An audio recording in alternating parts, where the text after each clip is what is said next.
Sorry about that, everyone. Just running a touch late. Have to sort out my dinner, so.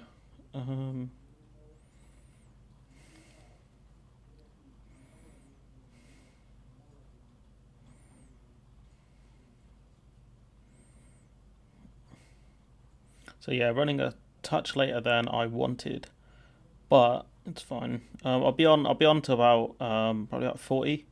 Then I've got to start putting stuff in the oven and praying. So there's that.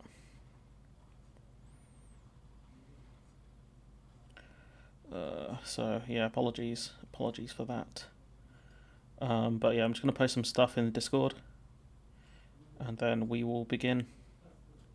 It's not gonna be a long one today. That's for sure.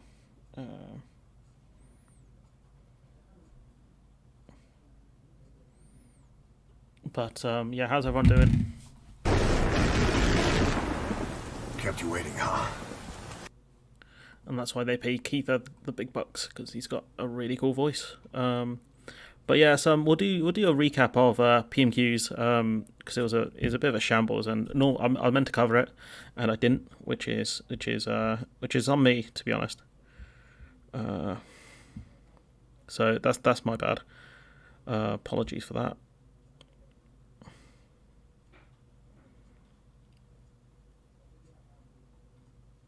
So yeah, let's have a look. Any comments? He's busy packing the van, saying "Gop." You wish, Akis, you wish. But I'll play it again just in case people didn't hear his voice. Kept you waiting, huh? So yeah, I want to go back over this. We'll do some topics that I'm going to cover during the week. So soon. I'm still waiting on the Rob thing. Yeah, I'm still waiting on the Dominic Raab thing. SpaceX had a meltdown.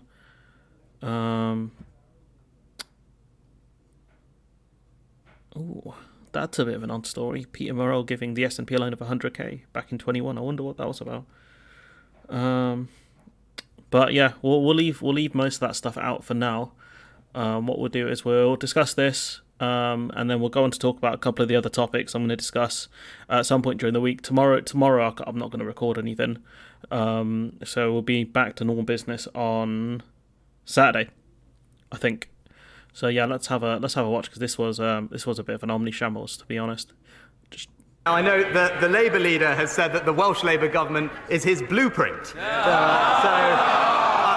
And unbelievably, as my honourable friend said, Labour in Wales are trying to pay illegal migrants £1,600. Apparently that's nonsense. That this point here about the £1,600 has been apparently that's nonsense. So I haven't seen any evidence to say it's true, but it's up to them to prove that it's true. But for Starmer to claim that he's modelling things on Welsh Labour is nonsense, considering they are considerably more left wing than the English Labour Party. The Welsh Labour Party are trialling universal basic income in some areas. So it's just nonsense. Mr. Speaker, we're stopping the boats. Let me know about the audio as well if there's any audio issues. Labour's paying for them. You ain't stopping the boats, G. That's you're just not, it's not happening. That's the problem. Brexit's only made it worse because we're out of the Dublin 3 agreement, so just baloney. We now come to the Leader of the Opposition, Keir Starmer. Thank you, Mr. Speaker. The Tory party chair says that public services are in pretty good shape. Has the Prime Minister met a single member of the public who agrees with him? So yeah, strong start there. Greg Hans said the public services are in good shape. Greg clearly has his hands on the wrong information, because they are not in good shape. They are far, far from good shape. So abysmal. Good first question there. Prime Minister. Mr. Speaker, because of the record investment that we're putting into public services like the NHS, we're now getting waiting lists down because of the reforms that we've made to our education system. With the waiting list, I think it's only going down because we're out of winter. Every kind of autumn it happens where the waiting list starts piling up, and the Nightingale hospitals or wherever else they talk about it's just baloney. What they need is more staff. That's the key here. More children are studying in good and outstanding schools, because that's what you get with a Conservative government. More funding, more reform, and better outcomes for Britain. He's living in another world to the rest of us. People waiting more than 2 days from an ambulance because they broke the NHS. True. Only 1 in 100 rapists going to court because they broke the criminal justice system. So I think the number's about 1.6% of only 1.6 of cases or allegations leads to charges. So yeah, and those charges lead on to court. So it's really shocking when you look at the numbers. A record number of small boats crossing the channel because they broke the asylum system. Partially true, partially not true. People can't afford their bills, can't get the police to investigate crimes, Yep. can't get a doctor's appointment. Does Yep. that really sound like pretty good shape? So 8 a.m. GP roulette we got to play around here. So you call in the GPs at 8 a.m. and you hope the receptionist gets you an appointment with the GP, because speaking to the nurses is kind of useless because they just don't want to listen. At least that's the experience I've had. They don't want to listen. With the ambulances waiting 2 hours, I mean, you could die within that time frame very easily. You could die. him. Well, Mr. Speaker, what's the record since 2010? It's not very good, G. It's not very good. It's about as good looking as your glasses are. So abysmal. Since 2010, crime down by 50% under the Conservative government. So that's nonsense, because they took out fraud. From what I've read, they've taken out fraud out of the crime statistics. So you know, you can spin the statistics how you want, but at the end of the day, crime has gone up significantly since 2010. Mr. Speaker, that's 20,000 more police officers. We've We've lost more than that. So the net amount is lower police officers. given them more powers, and we've toughened up sentencing, all opposed by Sir Softy over there. I mean, the Sir Softy line is really bad. That is awful. That's probably worse than Captain Hindsight, I'll be honest. So yeah, I kind of missed that last line. Let's see. What's the record since 2010? Since 2010, crime down by 50% under the Conservative government, Mr. Speaker.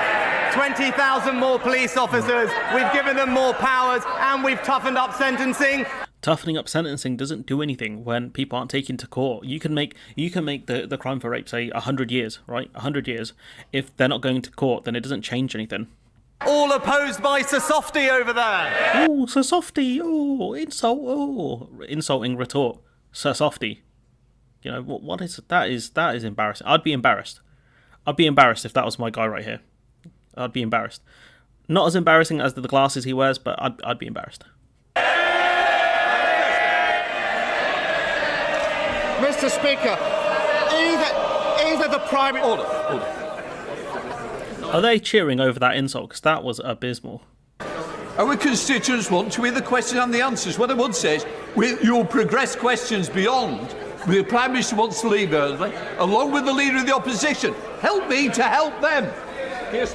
Mr. Speaker, either the Prime Minister doesn't use the same public services to the rest of us... He doesn't. He's got a private GP that he goes to. So, you know, I would have mentioned that. or he simply can't see the damage they've done to our country. In 2019, Ariel Lee, a convicted people smuggler, threw boiling water over a prison officer, leaving him with first-degree burns. Goddamn. The prison officer said it felt like acid. His face was on fire. His attacker was found guilty, received a prison sentence, quite right in my view. Does the Prime Minister agree? Hang on, what? For a prison officer, leaving him with first-degree burns. The prison officer said it felt like acid. His face was on fire. His attacker was found guilty, received a prison sentence, quite right in my view. Does the Prime Minister agree? What kind of hell kind of question is that? A prison officer was hit with boiling water, and the person was given a jail sentence, or gave an extended sentence. Does the Prime Minister agree? That is a stupid question. That is so dumb. That is wow. Yeah, sentencing is within the judge's remit, but there are minimum guidelines that the judges are meant to follow. They're not meant to do anything out of pocket, otherwise the sentences can get appealed. But that's a dumb question right there. Room, pin drop silence there. Pin drop silence. Mr. Speaker, while record is clear on sentencing, it was this party and this government that passed the Sentencing Act last year. It toughened up sentences, and average custodial sentence has now increased since 2010 by almost 2/3. For child sex abusers, it's up by 15 months, and for rapists, it's up by 2 years. And when our Sentencing Act ended the automatic early release of offenders who pose a danger to the public, it was the Labour Party who voted against it. In a day, they hollowed out the parole board as well, and that's one of the reasons why it made mistakes. I still, this fault still lies with the parole board, and the stuff I think was Zara Alina. That case was really, that was terrifying. That was so bad. The parole board goofed, and they can moan about understaffing, but at some point you do have to take some responsibility for what your department has done there. Well, the problem is, Prime Minister, Ariali's sentence ended up being suspended. And anyone watching this would wonder why someone who violently attacks a key worker isn't behind bars. Well, the court judgment spelt it out. It's because it took 16 months for the attacker to be charged. That's ridiculous. And it took another 2 years before he was sentenced. Completely unacceptable. Can't the Prime Minister see that because they've lost control of the court service, because they've created the largest court backlog on record, he's letting violent criminals go free? So yeah, when you hollow out key services like the CPS and the judiciary, that's what happens, and you get cases that take forever to be charged because there's not enough staff to deal with the caseload. Then you have judges that don't have enough sitting days, so what that means is they can't hear the cases. So it's a twofer really, what the system that they've created with the backlog, etc. So for me, what Starmer said is correct, but what he should have mentioned is the fact that the Tories have hollowed it out by cutting the funding. But the problem, I think, the reason why they haven't mentioned the funding cut is because Labour have no intention of funding the CPS properly, or at least don't want to talk about it. Excuse me, because they're going to be like, how you going to pay for it? How you going to pay for it? That's what's going to happen. At least that's my opinion anyways. Mr. Speaker, here's a record. We're cracking down on grooming gangs, and he's uncomfortable. You ain't cracking down on anything, pal. You ain't cracking down on anything. There's no confidence in the system. There's no confidence in the system. When you've got 1% of cases going to court, why would victims come forward? It's difficult. I can't imagine how difficult it is just to come forward with a case. But when you know the likelihood of it going to court is very low, you're putting yourself through trauma, and you might not even get anywhere. Mr. Speaker, he's uncomfortable addressing. We toughen the law on sex offenders so they spend longer. So I think now he's going to talk about the posters in prison. He voted against it, Mr. Speaker. And we've increased rape convictions by over 60%. 60% compared to what? We've seen the graphs that the cases that go to prosecution and are actually dealt with. It's very low. It's very low. So this idea that we've increased it by 60% versus what? Versus what? That's why I hate people who use percentage increases and stuff like that, because they're a bunch of spin merchants. It's just ridiculous, and that's why Labour should focus on the raw numbers. That's what should happen here. Meanwhile, he attended 21 The posters. There we go. Sentencing council meetings that watered down punishments. That's why they call him Sir Softy. Soft on crime, soft on criminals. No one calls him Sir Softy. You want him to be known as Sir Softy. That's the thing. I watched the CoffeeZilla video a while ago, and there's this guy who goes, I'm known for turning, I don't know, I think it's 100k into 1 million. And the Coffee was like, no one knows you for that. You want to be known for that. That's why you're saying it. So obviously he wants Starmer to be known as Sir Softy, which I think is just a weird insult, especially going from one dude to another. But I won't go any further into that. Mr. Speaker, I've prosecuted thousands upon thousands of sex offenders. I mean, do you personally, or when you were charged with the DPP? Because those are two different things. Just shown he doesn't understand how the criminal justice system works. No wonder he can't fix it. And he thinks that cracking down on crime is suspending a sentence where someone should be in prison. That shows the problem. Yep. And another reason... Suspended sentences they're not to do with Sunak, though. The Tories, yes, the government can set out the minimum guidelines and that for sentencing, but it's the judges that give the sentences out. So unless you're going to change the mandatory minimums, you're not going to get anywhere. And that's what's kind of annoyed me about this whole conversation, because it makes no sense. It's down to the judges. And if you want to argue that the judges make certain decisions because of prison overcrowding, that's fine. But then you need to answer, are you going to increase the capacity of prisons or build new prisons? That's a different conversation. And that's what's kind of annoyed me about this whole thing, which people just don't seem to be understanding. You know, fair enough, I'm new to this kind of thing. But, you know, you have people that are experts on Twitter who give this stuff out for free. They will tell you this for free. Secret Barrister, the GOAT, he will give you this information for free. Mr. Speaker, another reason cited by the court for suspending the sentence in Ariel Lee's case was a letter from the Justice Secretary in February about prison overcrowding. As a result of that letter, courts have been told to have awareness of the impact of current prison population levels when passing sentences. So I would love to see what that letter says, but it's been since February, so it doesn't answer the stuff beforehand with the amount of suspended sentences and the lack of people going to prison. You know, the Labour Party cited that 4,500 figure, which was bogus. But if it's the case that Rob sent that letter in February, the whole thing doesn't make sense. The whole attack ad doesn't make any sense. So that's what's frustrating here. It doesn't. The arguments that both sides are making fundamentally don't make sense. That's the main problem I have. In simple terms, the wrecking ball the Tories have taken to criminal justice means that thousands of people who should be in prison aren't. The court also said, he shakes his head, he should read the judgment. The court also said that it's for the government to say when prison conditions return to a more normal state. Now, I know the Justice Secretary has been busy trying to save his own job rather than actually doing it. Bullying. But has the Prime Minister asked him when he's going to get a grip on the prison system and withdraw that letter which is allowing criminals to walk free? Mr. Speaker, we're in the process of building 20,000 more prison places. That's what this government is delivering, because we're toughening up sentencing and putting more people behind bars. So when are these prisons going to be up and running? Is it going to be this decade, next decade? When's that actually going to happen? I don't. You got an answer for that, Chief? Hi, Leeds. And making sure that our most serious offenders spend longer there. But I love it when he talks about his record as a lefty lawyer, Mr. Speaker, because...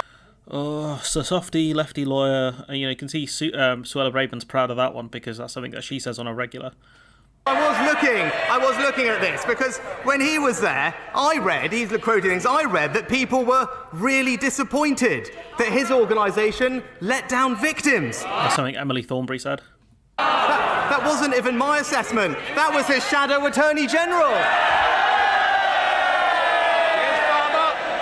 So you can tell the front bench aren't happy about that one. But from what I've read, and I'll be as honest as I can be, it looks like, you know, the government cut the budget for the CPS dramatically, and a lot of mistakes were made, and the guidelines and things weren't great around which victims can be used as reliable witnesses, stuff like that. Starmer changed the guidelines, which helped with a lot of prosecutions in certain cases, which was a good thing. So I'm a bit annoyed that his kind of record is being dragged over the coals here.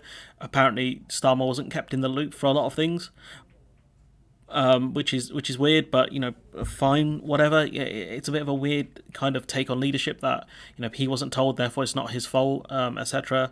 For me, if you're the head of organisation, once you know about things going wrong, it's your obligation to fix it, which it looks like Starmer did. But again, there's a lot more reading I have to do on this stuff, and because these are from around a decade ago, it's hard to find reliable information. But Emily Thornberry was quite scathing around the cuts to the CPS and to the judiciary, but I think she blamed the Tories more than she blamed Starmer at that point, who was head of the Department of Prosecutions.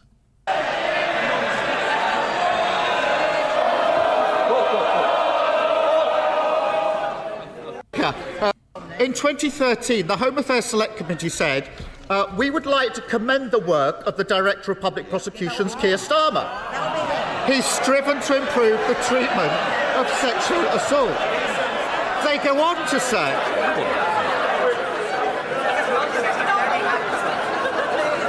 Questions matter. This is 2013. Order. Ms Stevenson, I've heard... Committee in So this would have been just as he was leaving the role as DPP, I think. 2013.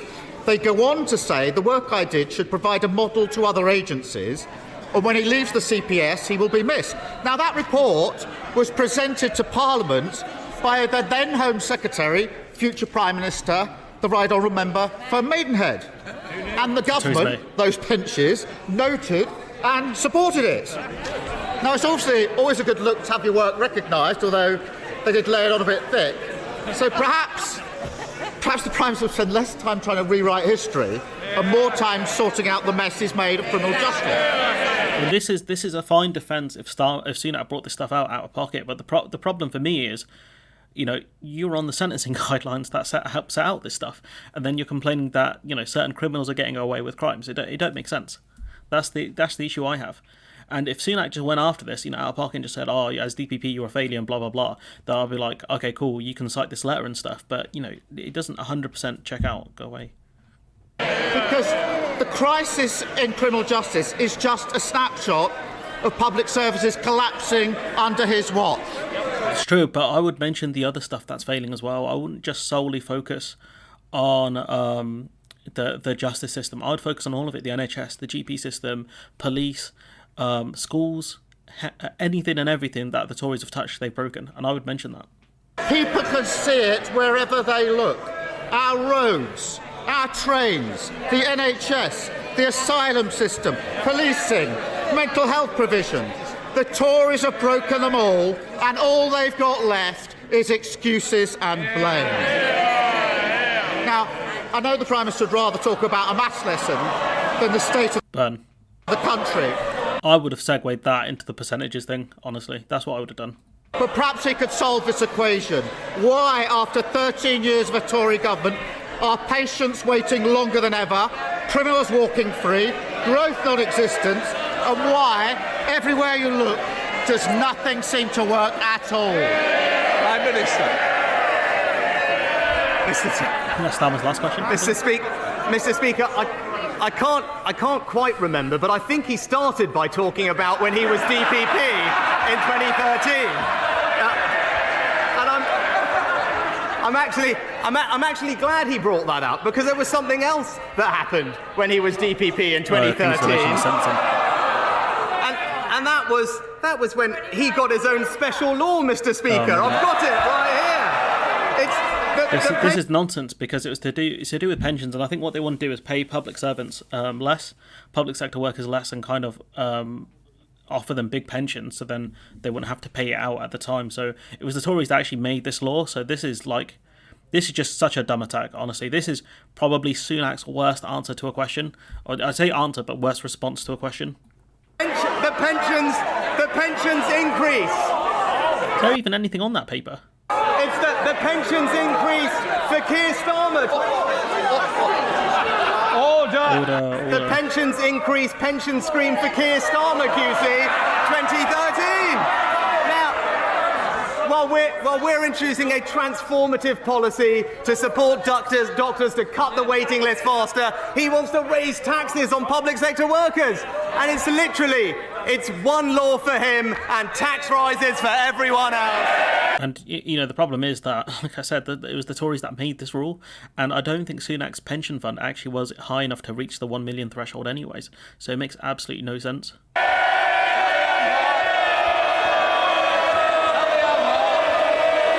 going to skip this one, probably a filler question.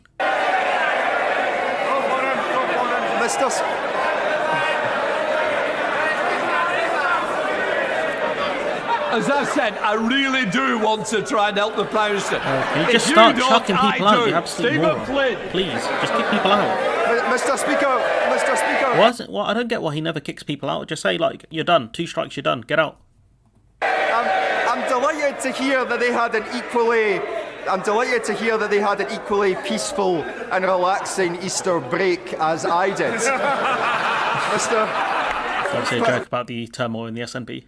Prime Minister, was it their refusal to stand alongside striking workers on the picket line, their acceptance of the economic damage being caused by Brexit, or perhaps their support for denying the people of Scotland the right to choose their own future, which led to the leader of the Scottish Conservative Party urging voters to back Labour? So I think the SNP are worried about kind of a Labour resurgence in Scotland, because their party is facing a lot of internal issues, a divisive leadership race, campaign, certain finance questions, which we'll see more about. I'm not going to speculate on it. There's no point.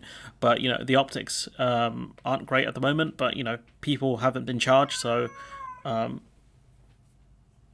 We have to wait and see on that one. But going into kind of local elections, never a great look to have people being arrested, despite the fact that there's no charges. So I think that's why he's taken a shot at Labour there, saying they're basically the same as the Tories, which is an interesting use of a PMQs question. Well, Mr. Speaker, what we're doing is not getting distracted by the things that are going on elsewhere, and we're focused on delivering for the people of Scotland. We're making sure that we fund public services well with £1.5 billion extra in Barnett consequentials. We're making sure that we provide support with the cost of living. Now, I know, Mr. Speaker, at the moment, him and his party are focused on other matters. We're just going to motor on with the job. Mr. Speaker, let me be clear. We will take no lectures from a party which has not had a mandate to govern in Scotland since 1955. He went through 3 prime ministers in the They have no mandate to run the UK at the moment, because they've changed leaders twice. In my opinion, they don't have a mandate anymore. Of just a matter of months, you crashed the economy, who sent mortgage rates soaring, who've taken energy support Rent away soaring from as well. Don't forget the renter sector as well. Families most in need. Now, a Prime Minister has been fined by the police not once but twice, who take donations from Russian-backed donors and who, of course, have stuffed the House of Lords with people like Baroness Mone. But, Mr. Speaker, let's be clear. What we're talking about is the fact that the leader of the Scottish Conservatives believes that the people of Scotland should return Labour Party members of Parliament to this House rather than Scottish National Party members to this House. So isn't the message to the people of Scotland quite clear? Don't give the Tories what they want. So again, it's an odd use of questions, but for me, maybe he's using it because it's a I don't know how many people watch PMQs in Scotland, but the thing I found a bit weird was Phil was claiming that this is the first SNP attack, on the Labour Party during a PMQ session, which is simply not the case. The SNP, especially under Stephen Flynn, has done it multiple times now, 3 or 4 times. So a bit of a weird statement from Phil, considering that he's actually mentioned that before. So I don't know what bro's on here. Mr. Speaker, actually, the Scottish Conservatives deserve enormous praise for... Mog called Douglas Ross a lightweight, and Douglas Ross flip-flops so many times now. A gust of wind could blow him down. I saw a football coming towards him, but I've never seen a man panic so much. It wasn't even running that fast. Dude looked like Ronaldo shot the ball at him or something. For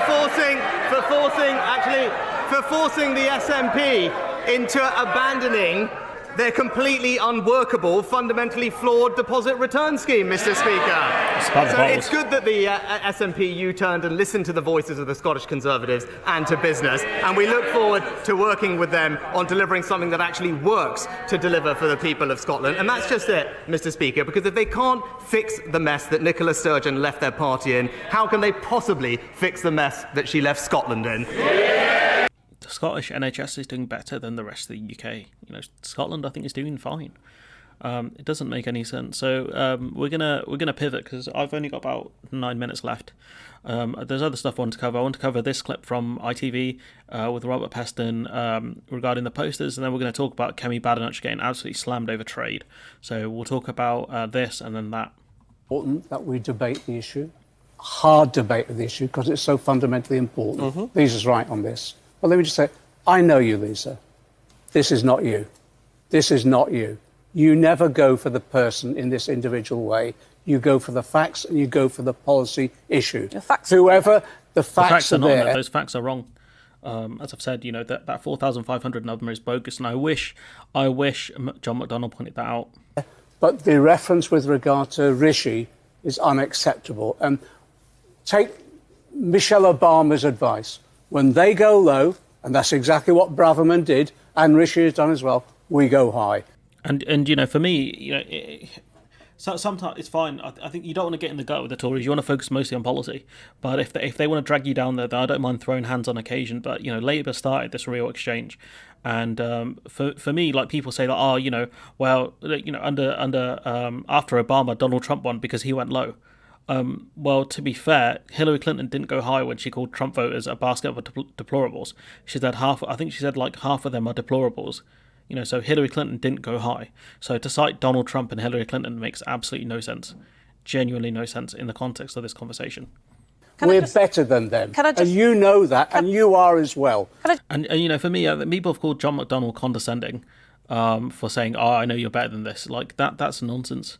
That's absolute nonsense, in my opinion, anyways. Just gently say to you, John. First of all, I mean, just gently say to you, that's a bit condescending. If you want to play the pedantic game. Don't accept that the Prime Minister of this country shouldn't take responsibility for this. No one's arguing that. But do you honestly believe that? I wish he let us speak a bit more, though, here. Can I just gently say child abusers should that you were a senior member of the Labour Party when we were found to have breached equalities law by the Equality and Human Rights Commission and brought us to our lowest point in our 100-year history. So I will not take lessons from you about civility in politics. I'm not trying to lessen you or anything like that.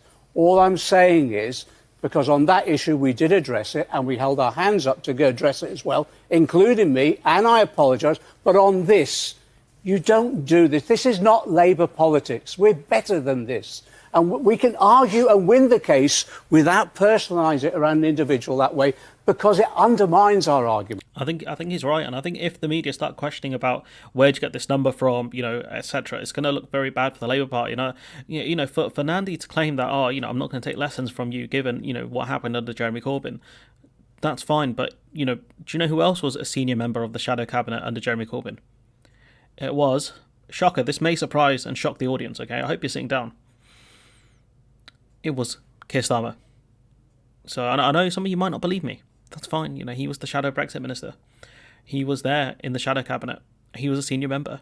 So, if it's the case that you're not going to take advice from John McDonnell, fine. But then why are you in Starmer's shadow cabinet given all that happened?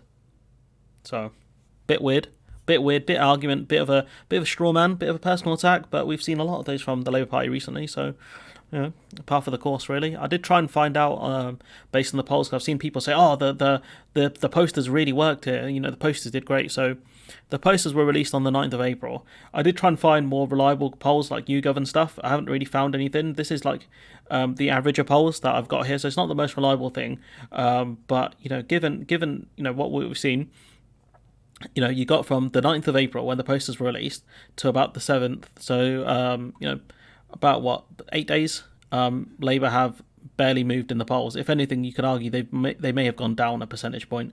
And you can see from the graph the Tories on the average are going up. But really the polls you want to be looking at are YouGov and Ipsos Mori for the most part. But I've barely seen any movement in the polls. I think Labour managed to get 1% in a YouGov poll, but I haven't seen it since. The problem with that is there's a 3% margin of error on each poll. So if Labour have only gotten 1% and the Tories have lost no percentage points, that's well within the margin of error. It means these posters haven't really done anything. They really haven't done anything. And, I've seen multiple arguments, just contradictory stuff here and arguing Starmer is Teflon. I think if they keep asking about the sentencing guidelines, it's gonna make him look stupid. Honestly, how are you going to claim, I'm so angry all of these prisoners got released, Sunak doesn't care about crime? It's like, weren't you on the sentencing panel that set out the guidelines? It's like, yeah, but that was different. It's like, well, bro, what are you talking about? There's a target-rich environment, and Labour somehow decided to miss, and it's causing infighting within the party, and you just hate to see it. Such an easy, such an easy chance. I'll have a look at that one. Can you send that to me on Discord, please? Electoral calculus. It's such easy shots. You didn't even have to focus on the guy. You should just focus on the victims.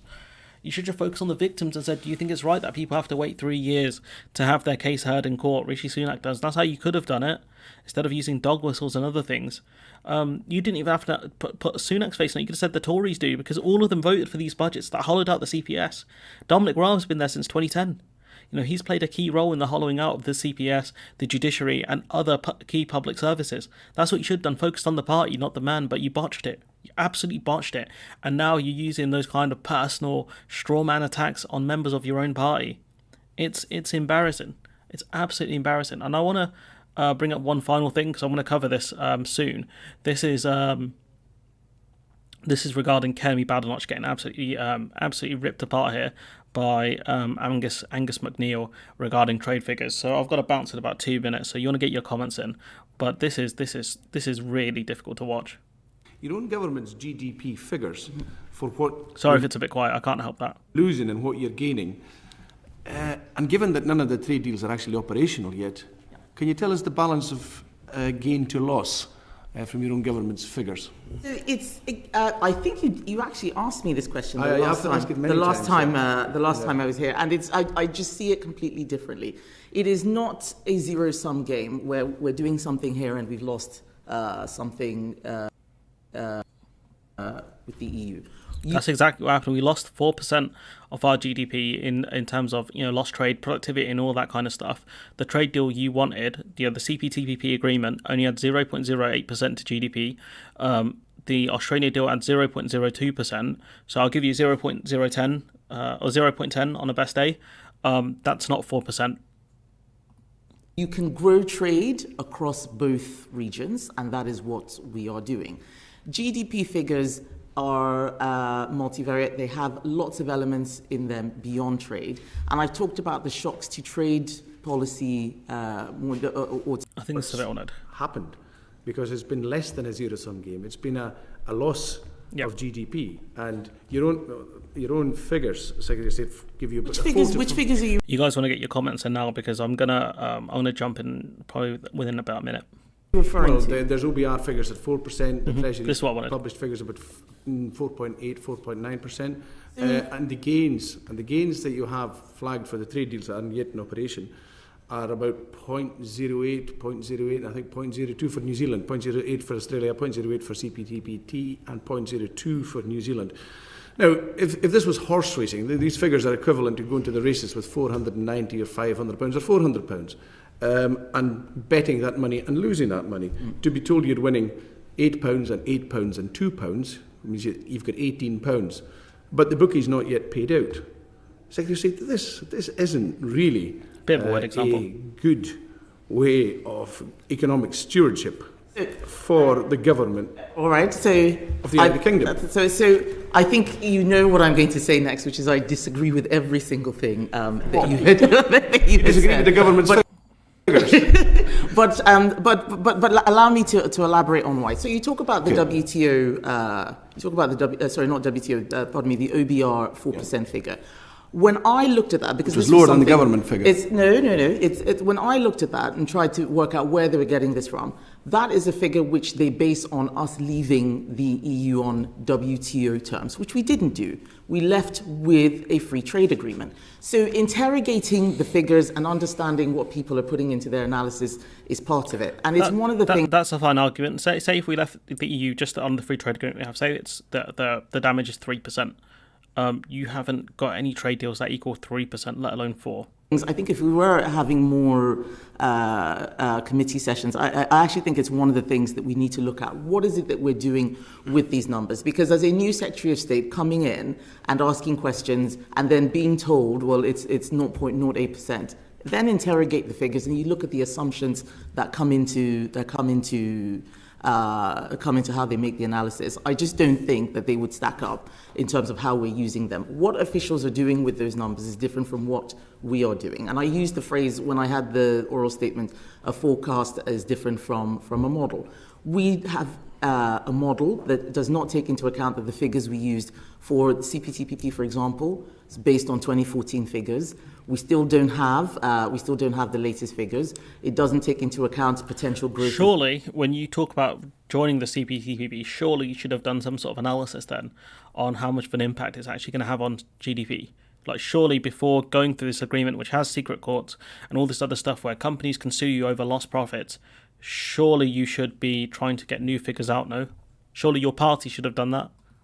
the economies that are there and their forecasts rather than a model. It doesn't take into account the new countries that are going to join CPTPP. But even if, so we can go into detail about whether the numbers are accurate. We might get beyond 0.08, right? 0.09. So no, and in fact, I would say that the models are binary calculations. And I came from a background in banking where people built models and others were free to interrogate them, and that was what improved the analysis. So come up with your own analysis then. Come up with your own models on how much damage leaving the EU has done on the free trade agreement and how much we actually benefit from the Australia deal, the New Zealand deal, and the CPTPP. Do your own analysis then. Set up your own model. Stop using all these outdated models which you claim are ineffective and all different. Actually do your job. In Parliament, we treat these numbers as if they are sacred texts from on high, and no one does that. Dare quibble them. It is not in any way casting aspersions on any of the institutions, whether it's my own department or the OBR. So is there any value in government modelling? There is value because they give us a data point, but it is just one metric. What we need to do is then respond with actions on, well, if this is this correct? If not, what are we going to do? What is our strategy going to be? How do we evolve our policy? And that's what we're doing. So basically, you're not running with the idea of models when the numbers are going against it. So I'll just, before taking models on board, just in the real world, do you think it's easier for companies, and do you think companies are trading more or less from the UK to the EU now than they were with this new regime? Exports have gone up. No, well, I'm talking about companies. Well, exports on the whole are not doing great. This from Ian King with Sky News, for Sky News, saying the UK has slipped down the global ranking for countries involved with exports of goods and services. The UK is 7th, down from 5th. So clearly we're not doing great. And even if you talk about the totality of exports, that number is skewed because of the LNG exports that we're doing, which we act as a middleman for. Do you think that do you think there are companies that find it difficult now to export and to trade with the European Union? There are companies where the changes have had an impact. I've got to go. I've got to put some stuff in the oven, so I've got to jet really. But this has been nice. Sorry I missed PMQs on Wednesday. I'll do my best to make sure I'm there next week, and I'll catch you lot in the next live stream. Bye bye.